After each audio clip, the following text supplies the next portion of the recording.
Main point 1. The virtual machine. A virtual machine or VM is like having a computer inside your computer. It allows us to run another operating system without replacing our own. This works with software called a hypervisor, which divides your computer resources like memory, CPU, and storage between the host system and virtual system. The latest version of VirtualBox, which is one of the most widely used virtual machine software, is VirtualBox 7.1, released in 2025. And we will use this version to install Ubuntu. And now, for the main point 2, JESA will be discussed. Let's move on to our second point, Ubuntu. Ubuntu is a free and open source operating system based on Linux. It is popular for its security, reliability, and ease of use. As of August 2025, the latest release is Ubuntu 25.04, codename Plucky Puffin. These are the version includes GNOME Quartic desktop environment with HDR display support.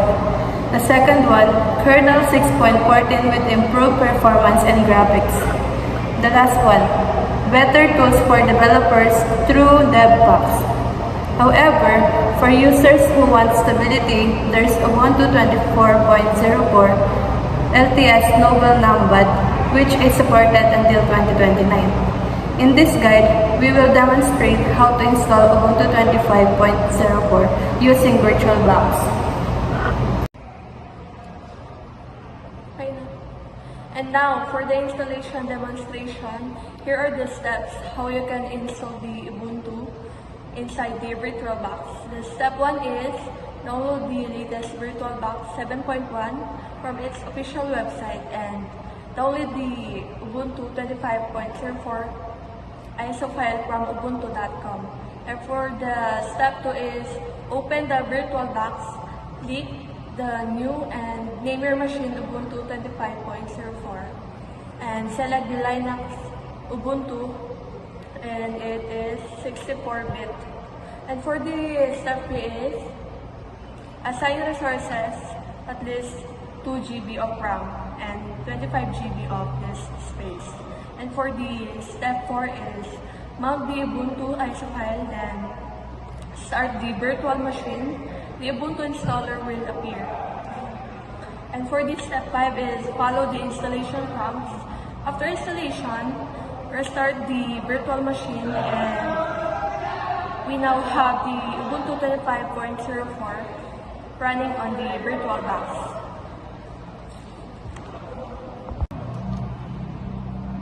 To summarize, our first point was about virtual machines and how VirtualBox 7.1 allows us baliktad. Wag mo na!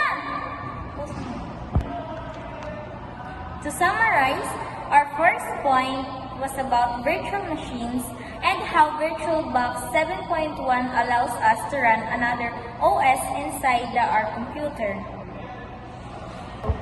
Our second point was about Ubuntu, specifically the latest version 25.04 Plucky Puffin.